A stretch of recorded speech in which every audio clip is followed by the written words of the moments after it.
Hey guys, I have to apologise about this video. It cut in some really weird ways due to stuff that was going on, so hopefully it won't be too weird. It's a long video, it's in separate parts, so I hope you enjoy it all, and again I apologise for the weird cutting. Hello guys, this is going to be my WvW Engineer guide. It's how to play Engineer in World vs World with keeping your gear to a minimum. I will be going through like how to take the optimum gear as well for each thing that I do, but this is mainly for those that want to get into World v World and do a little bit of everything, you know, try out different stuff. So first of all, we're going to go through the armor set and why I've picked this armor set. I picked Celestial gear. Now the reason that I picked Celestial gear is because actually it gives you the most opportunity for sort of change.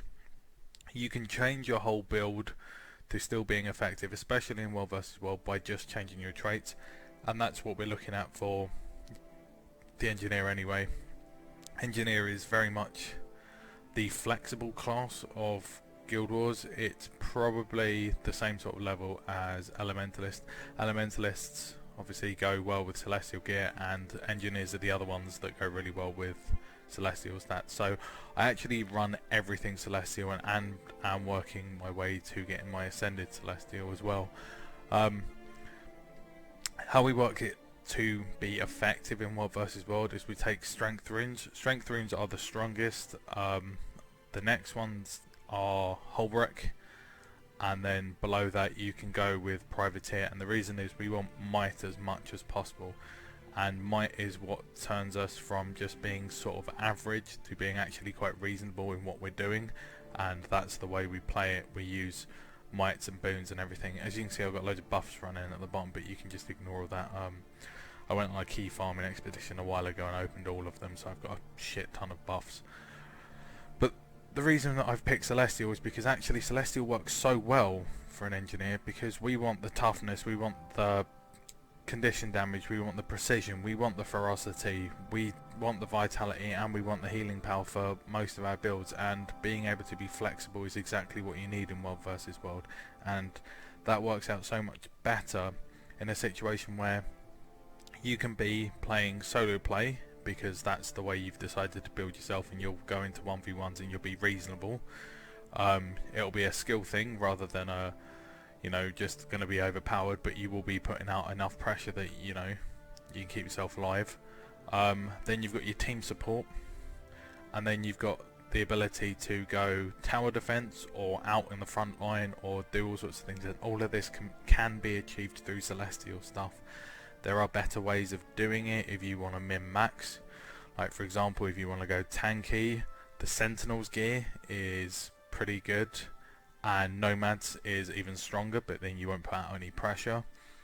If you want to be offensive, then the new Sinister stat is fantastic for the grenade build, and then you've got sort of a Knights combination with Berserkers to be doing a power build. But in World vs World, that means that you have to change all your gear as well as your traits. Well, this way we can just do our traits and we still put out the right amount of pressure at the right times. So that's why I've picked Celestial, and as you can see, all of it is Celestial. Utility, I haven't gone to upgrading a lot of them. I feel that it's a little bit of a waste going through to upgrade them all, and my utility is gold from monsters because I did a lot of farming. You can change that to whatever you want, magic find or whatever. It's not important for this build. And then for my underwater weapons, I haven't bothered with anything. It's really difficult to get decent underwater stuff, but I've got a power, precision, condition damage, and we'll explain why later. So first of all, I'm going to go through the first build that I've run 90% of the time. I run this actually in dungeons as well, and people will probably go, oh, dungeons, no, you gotta go full berserker, or you not even welcome at my party, and that's a really shit attitude, because this means that I'm bringing might stacks to the team and can actually tank and heal them. So stacking in dungeons doesn't work the way most people think. It's completely dependent on who you bring along, and Guardians are so strong because of all the blocks and blinds that they can bring, and this is what the Engineer brings along. And our damage isn't too bad, but we just keep things focused on us, and we put down areas of stacking that makes it actually better. But that's not the point of this build. Obviously this is the World v World style one. So first of all, the first thing you want to do is you want to go 20660. Now these traits are completely interchangeable depending on the way you would like to play. I have taken Forceful Explosives because I was running in a group.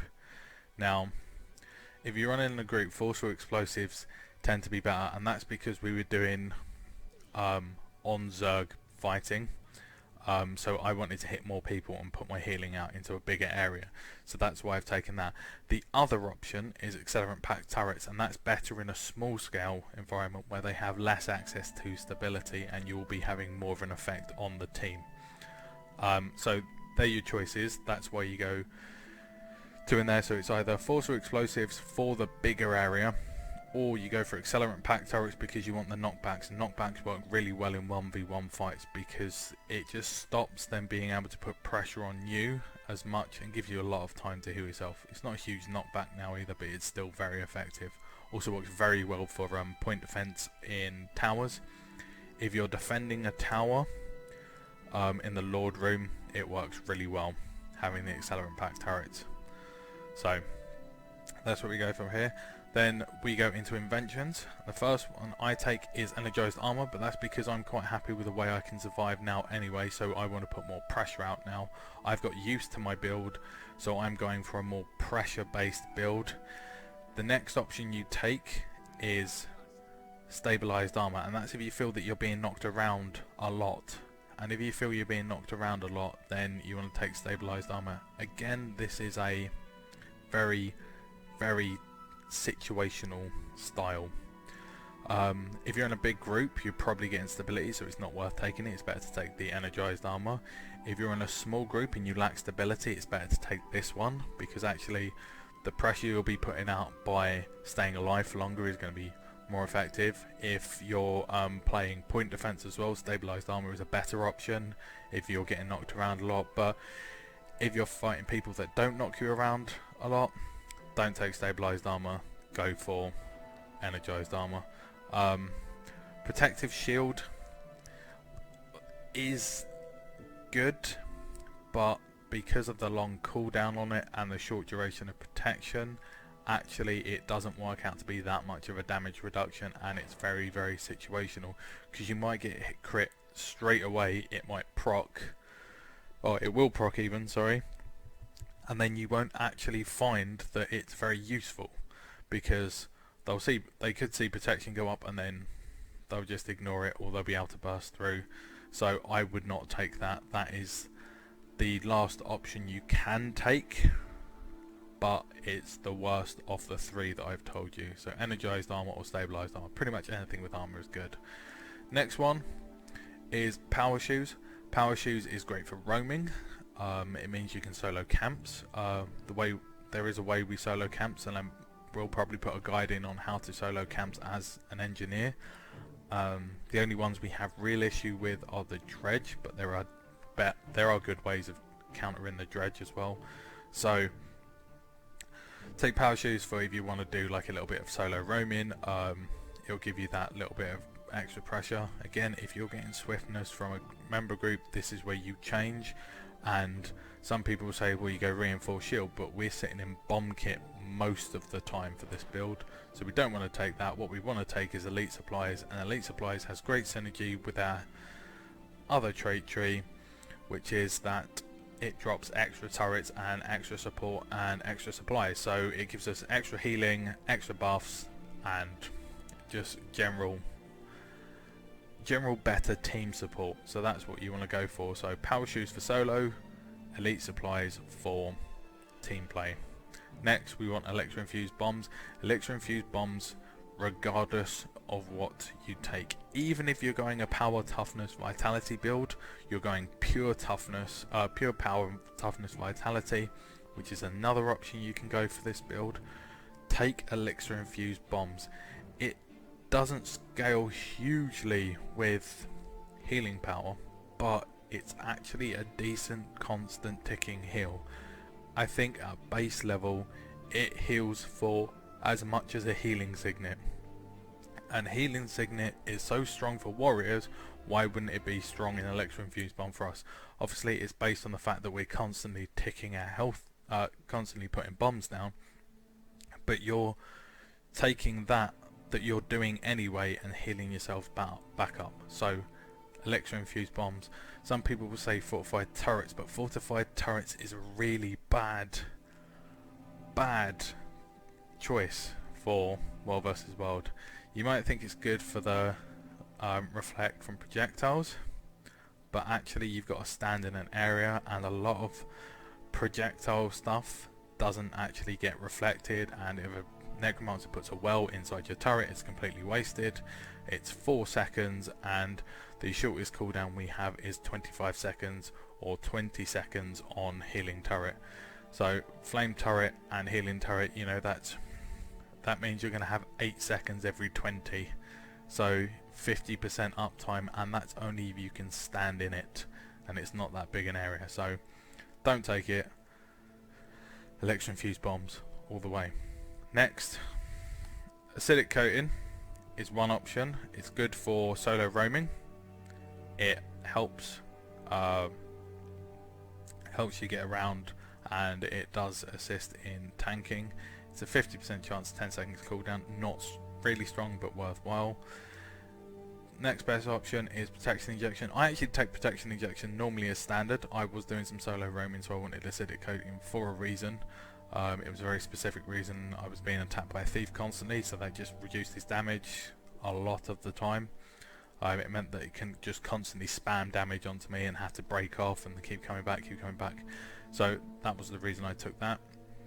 Protection injection is the better option. It means that, again, if you get jumped by different people, you're more likely to be able to survive, because it's a 5 second cooldown and it's 4 seconds uptime. So it's up 80% of the time. 80% of the time, if you're being constantly knocked around, is huge, and you might get knocked down for 1 second, and that means you've got 3 seconds of reduced damage that whole time, and you can build yourself back up. It works well with other traits as well, and I'll explain that why in a second. Final option is Elixir S. If you find yourself that you're really outnumbered, Elixir S is helpful. It's also very good for point defense, because it just pops on and then away you go. It's well worth taking for that reason. The final one, Invigorating Speed. Invigorating Speed means you can get Pummer Vigor uptime, but I would not take it on the basis that you want permanent Vigor. We don't give ourselves a lot of swiftness. If you're in a group, you might get a lot of swiftness, but actually we get it from better sources, so I would avoid that. So again, just to clarify, protection injection, acidic coating, then self-regulating defenses, then invigorating speed. It's your choice. Engineer is flexible. You can bend anything you want to, doing what you want to do. Next we got Backpack Regenerator. We choose Backpack Regenerator because it's the strongest one out of the next traits that we go to, because everything else we don't use. So we don't want Deadly Mixture, is Flamethrower. We don't want increase elixir durations, we're not using any, and we don't want Cleansing Formula, so we take Backpack Regenerator, which brings our healing up to, in my current Celestial set, I think it works out to be 600 plus healing every second, and that's before we get food buffs and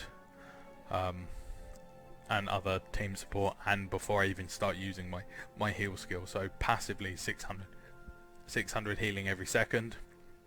You're doing twice that of healing signet, so it's pretty strong. And then last we want is experimental turrets. Experimental turrets is really good because it gives us those buffs that we need, and it turns our supply crate into this amazing, oh my god, let's suddenly change the start of the battle, like completely change the tide of the battle. It brings, when you drop your supply crate with elite supplies anyway, it gives your team 6 stacks of might, fury, vigor, swiftness. On top of that, your flamethrower originally is going to give them another 6 stacks of might, so that's 12 stacks of might just from that. Thumper turret will give you protection, and healing turret will give you more vigor. All of that added together is going to make some ridiculous, just being kicks you out of world versus world now if you try and talk for too long. So bear with me a second, I will carry on.